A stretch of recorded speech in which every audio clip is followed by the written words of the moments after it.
Good afternoon. Heading into this session, our goal was to enact a responsibly balanced budget, make government more efficient, and protect taxpayers. Last week's revenue forecast was tighter than expected, and we've made adjustments to ensure we're keeping Indiana on a strong financial footing and best serving Hoosiers. Government is doing exactly what Hoosier families have to do. We're living within our means, and we're tightening our belts. We're reducing government spending while funding our most critical priorities and providing tax relief for Hoosiers by continuing our income tax cuts. We're also giving Governor Braun's administration the flexibility to streamline and operate state government in the best interest of taxpayers. And I would just like to remind you that Indiana's fiscal outlook remains strong. We're in a good position to weather some potentially lean times because of our commitment to financial responsibility and our leadership in it. And with that, I'll turn it over to Senator Bray for comments. Thank you, Mr. Speaker. Thank you all for being here. You know, I think as I recollect in the couple of years that I've been President Pro Tem and the chance to help in crafting a budget, we used to think that when you are relatively flush with cash, that's a challenging budget to craft, and maybe harder than when you're short with cash. But I'm not sure that I feel that any longer. Trying to come up with a way to fund a budget with a $2 billion shortfall in the fiscal forecast was, frankly, one of the more challenging things that I think we've ever done. It obviously creates some pretty difficult hills to climb, but you know, Indiana fiscally is in a fantastic place and able to rebound from a challenge like this, and we are grateful for that. Job one, obviously, in this budget is to pass an honestly balanced budget that spends within our means and funds the necessary services for the state of Indiana, and we're able to do that in this budget, and we're very proud of that. I am grateful for the collaboration that we've had with the House and their leadership team and their fiscal folks, as well as the governor's office, the governor and his leadership team. I think together we've worked extremely well, in particular over the last 10 days or so since the last fiscal forecast came out, to try and craft a budget that works for the state of Indiana. I want to particularly highlight Senator Mishler, who is the Senate's architect for the budget, as well as Senator Garten. They've done a fantastic job. Representative Thompson and the Speaker and his team have been fantastic to work with, as well as Governor Braun and his fiscal team. One thing I'll point out as we look at this that might be of some interest to folks is when you look at the revenue growth between, obviously Senate Bill 1 was a big story this year, and the budget that we're trying to pass and put forward right now, local growth in 2026 for local government growth in 2026 was 1.6%. The state's based on this budget is 0.8%, so about half. In 2027, local growth is about 5.1%, and the state's growth is 0.1%. So we have asked the local governments through Senate Bill 1 to spend within their means and tighten their belt. We are doing exactly the same thing here, and we think we've got a bill that's good for the state of Indiana. Now I'll give time to Governor Braun. Thank you. Not to repeat what either Todd or Rod said, but I can tell you that when you have to go through this and you're doing it from a position of strength, it makes it so easy compared to what it would be otherwise. Whenever you've got a 5% shortfall, that's something that you're going to have to look at every place that you're spending money. And again, if you have got reserves that you are in healthy shape and you can keep them intact, and a lot of what we're dealing with would be conditions, I think, that gave us a poor forecast based upon things that happened maybe in national policies that preceded us over the last 4 years. So when you know it's not your own weakness is in your process, and when they're giving me the tools to do exactly what I campaigned on, and that's try to run our state government more efficiently. And I think way before we got the forecast, I asked agencies to find ways to save 5%, because I think over the climate that we've had over the last 4 years, and we're always a victim of it, it was based upon borrowing and spending, inflation that we had never seen before. Sooner or later, those chickens come home to roost. But when you're operating the opposite of that in a state like we do, it gives us the confidence and the tools to be able to get through it. And you'll hear about a few of these here in a minute. So thank you. Well, it's been great to partner with Governor Braun to look at these times and to work with him in terms of making government more efficient and still fund that priority, K-12. K-12 will receive $64 million more for the next biennium.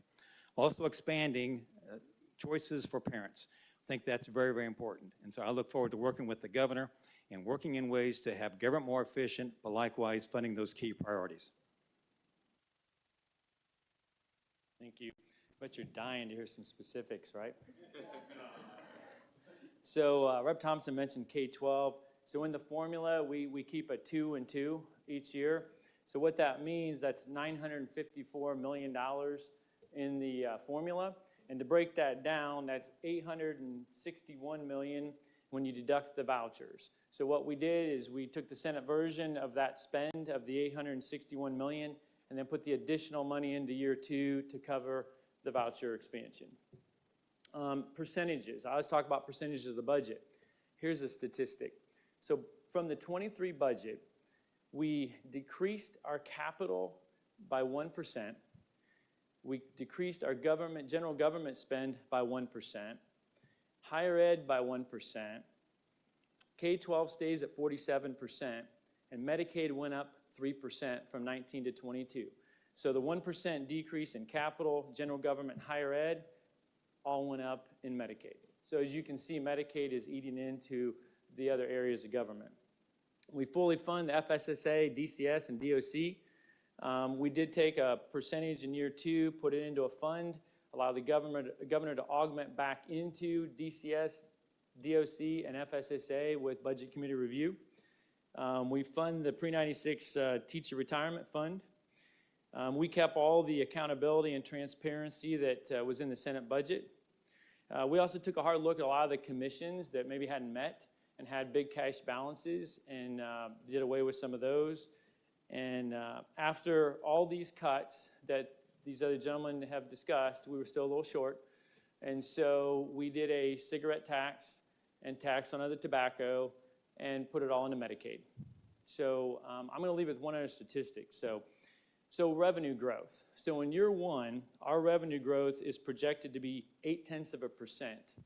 And in year 2, it's projected to be 0.1%. After Senate Bill 1, the locals will have 1.6% increase in year 1 and 5.1% in year 2. So those that are complaining about Senate Bill 1, I would say they're in a much better position on the revenue than we are. So thank you very much. So the only tax increase, the cigarette tax increase, and the other decreases or? All tobacco. So cigarettes, other tobacco products, vape. $2 a pack for cigarettes, and we did the same percentage increase on the other tobacco products, which I... They're not equal, but we raised them by the same, they stay with the same formula as they all have, but we raised them by the same percentage increase basically as they did for the cigarettes. Cigarettes, I believe, over the biennium is, it's $380 million, I think, a year, roughly. Just under $400 million a year on the cigarettes. And I want to say it's around $25 million a year for the other tobacco products. So it's not a big gain on the other products. It's just a message. On the cigarette tax increase, we feel less of a worry that if you raise the cigarette taxes, people consume less, and so you won't raise as much money on the cigarette tax because fewer people are smoking or using tobacco products. Well, I'm not sure we're worried about that. I think that's part of the goal of the cigarette tax. I mean, along with the revenue comes a pretty good public policy that it was going to help persuade people to either not start smoking or stop smoking at the same time. So I think everybody expects that number will decrease over time, but that's a good thing because we think that means we have fewer smokers. I think that's going to have a huge benefit for the Medicaid costs going forward. So obviously we want to make sure that we make a dent in the cost of Medicaid, as Senator Mishler said. In 2023, it grew as a percentage of our budget by 3%. This year, again, it grew by 3%, and correspondingly, there are other things that in state services that we need to spend on that we can't spend on because of that growth. And so as I think this has, along with the revenue, but the bigger piece of this is a public policy that is going to be beneficial for Indiana's public health.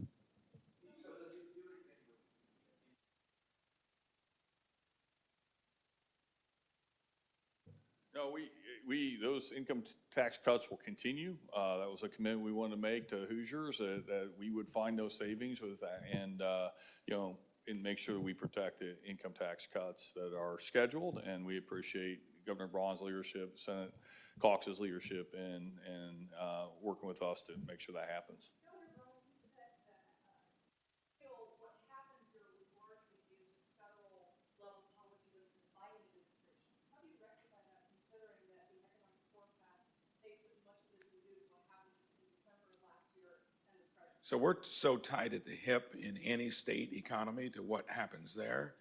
And I was the loudest voice when I was in the Senate job about sooner or later, you can't be running $2 trillion a year deficits because you get the printing press in the basement. And do the math, 2 trillion on 6.5 trillion. It gives you a sugar high economy. All that grew was government. So you were not even growing the real economy. Sooner or later, that shows up in forecasts. It impacts all states.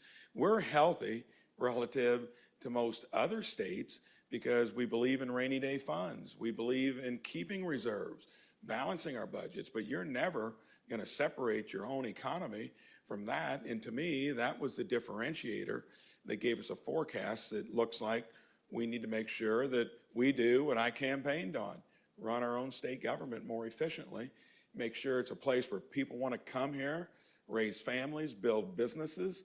That's the underlying growth of your economy long term, and we'll see that. And I think that once we do get things cleared up there, you could see a forecast that's a little rosier. So we are going to go to universal school choice vouchers, is that correct? And tell me how that conversation went since the Senate was initially this. Well, that's in the second year, and we'll be able to do that, I think, in that second year and give those parents the choice that I think they deserve.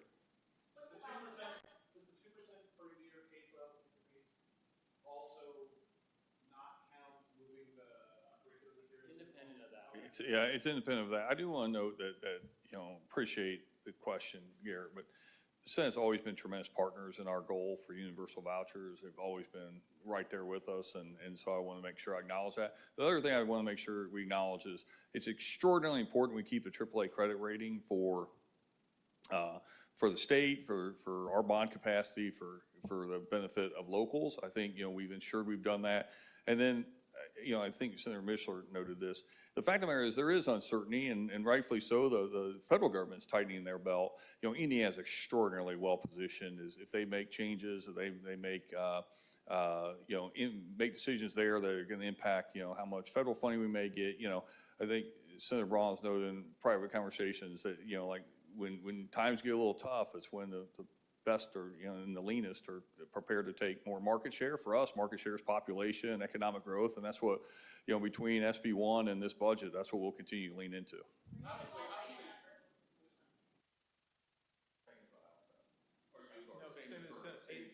Same as the is 85%, not the Senate passed version, but from what has been current, 85%.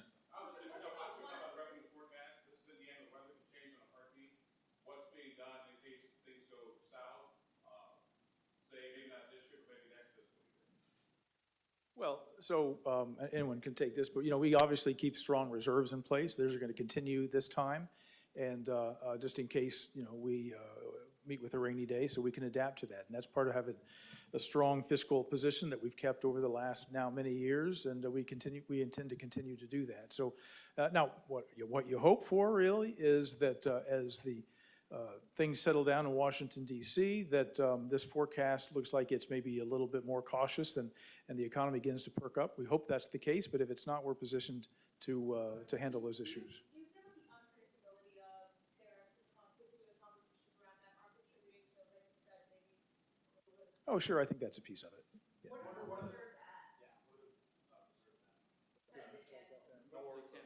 Yeah, they're north of 10%. I don't know that we know exactly the calculation, exactly what those are, but they will be north of 10% for both years. Could you explain a little bit more, could you explain a little bit more about how that second year augmentation fund works?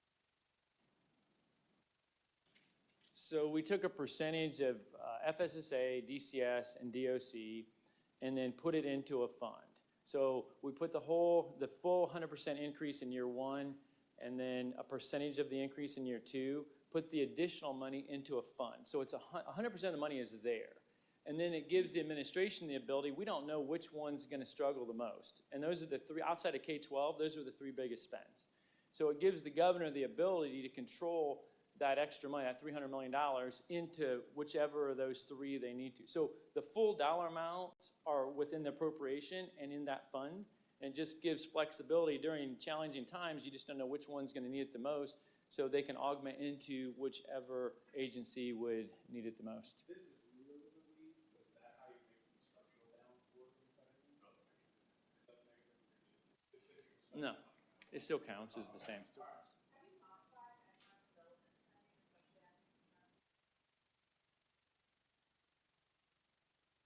We have. We've reduced the IEDC budget line item. They took the haircut like every other agency. Theirs was probably closer to 25%, 30%. We still feel like we're leaving Governor Braun and his team the proper tools, and we know they'll use them well. I appreciate his leadership and looking at getting an audit done and looking at what's taking place there. But look, I mean, we know, like, Indiana's seen tremendous growth. As you guys know, we like to highlight the differences between Indiana and other states and all that we've accomplished over the last few years, population-wise, economic development-wise. We'll continue to invest in that. We have confidence that Governor Braun and his team will utilize those resources to bring people and jobs and economic development to Indiana. Speaking of Secretary of State's budget, did they get the memo that, hey, times are tough, don't go buy luxury SUV vehicles? They took, I mean, they took the 5% they took the 5% cut. And the Senate version language around control, but every statewide elected official took the same, and including the House and the Senate, the judiciary, took the 5% reduction that we've asked other people to take.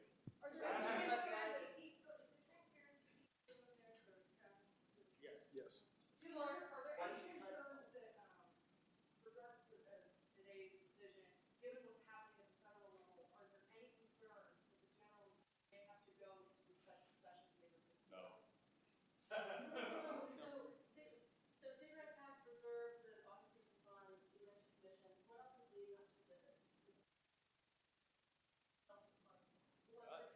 Cuts. Well, but you already had 5% agency cuts in all of the budgets.